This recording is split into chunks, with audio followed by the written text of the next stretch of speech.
ஆத்துப்பாலம் பகுதியில் இருக்கிற நொய்யல் ஆற்றோட நிலை இதுதான்.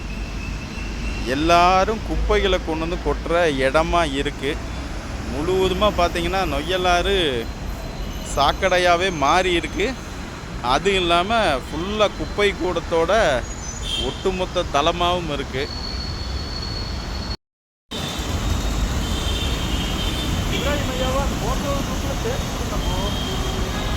சேர்த்துட்டேண்ணா. ஆமாம், பார்க்கலையா? நீங்கள் சொல்லி சேர்க்காம இருப்போண்ணா.